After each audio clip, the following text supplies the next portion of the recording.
আজকে একটা press briefing শুনছিলাম চ্যানেল 24 এ।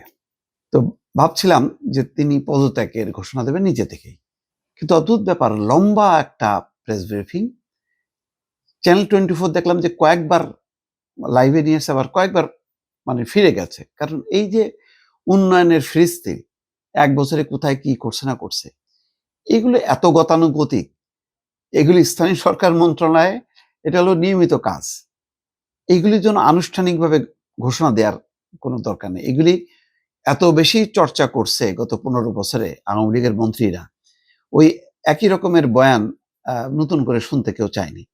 বিষয়টা ছিল যে কালকে থেকে যেটা খবর যে ২ উপদেষ্টা পদত্যাগ করবে। খেয়াল করেন যে আসিফ মাহমুদ, সজীব ভুঁইয়া এবং মাহফুজ আলম। মাহফুজ আলম কোনো প্রেস কনফারেন্স আ ডাকেনি। কিন্তু আসিফ মাহমুদ, সজীব ভুঁইয়া ডেকেছে। তো ডেকেছে, সবাই ভাবলো যে তিনি বোধহয় পদত্যাগের ঘোষণা দেবেন। তারপর তিনি লম্বা একটা ফিরিস্তি দিলেন।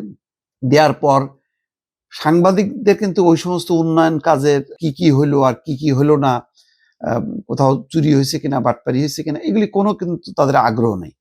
তাদের বারবার প্রশ্ন ঘুরে ফিরে যে আপনি পদত্যাগ করছেন কিনা।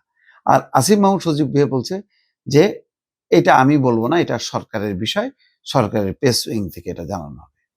প্রেস উইং জানানো হবে। তো এটা আসিফ মাহমুদ, সজীব ভুঁইয়া তার নিজে উপদেষ্টা, নিজে বলবে না? নিজের কি বলার রাইট নাই? এত কথা, ওই উপদেষ্টা পদে থেকে তো কম কথা বলেনি। বলছে না ভারতের সাথে সব চুক্তি বাতিল হয়েছে।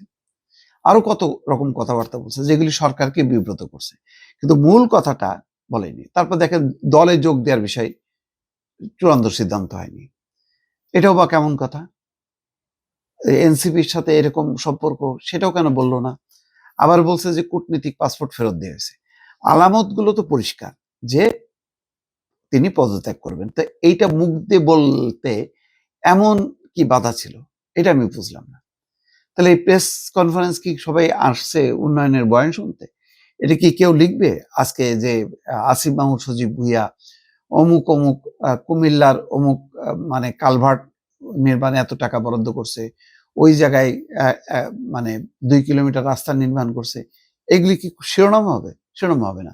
এখন দেখেন ওই যে সবগুলো শিরোনামটা কি? লম্বা সময় যে বিষয়ের উপরে কথা বললেন, একটা লাইনও নাই। আমি টেলিভিশনের যে স্ক্রল গুলো দেখছি, তাতে বলা হচ্ছে যে পদত্যাগের বিষয়টি সরকার থেকে জানানো হবে। এখনো নির্বাচন করবেন। এখনো কোন এনসিপিতে যোগ দেবেন কিনা সেই সিদ্ধান্ত তিনি নেননি। তিনি কূটনীতিক পাসপোর্ট ফেরত দিয়েছেন। সব এইগুলি তার ওই উন্নয়ন লম্বা ফিরিস্তি কিন্তু কেউ শোনেনি এবং এটা নিয়ে কোনো শিরোনামও হয়নি। কেউ স্ক্রলও করছে না। মূল বিষয়টা ছিল একটা স্বচ্ছতা পরিষ্কার করা যে আমি যেহেতু নির্বাচন করব বলেছি, আমি আজকে সিদ্ধান্ত নিচ্ছি, আমি সরকারের কাছে পদত্যাগপত্র জমা দিয়েছি। সরকার এটা অ্যাকসেপ্ট করে নিশ্চয়ই আপনাদেরকে জানাবেন যে আমার পদত্যাগপত্র গ্রহণ হয়েছে কি হয়নি। পরিষ্কার কথা। এটা নিয়ে এত পেঁচানো তো দরকার ছিল না।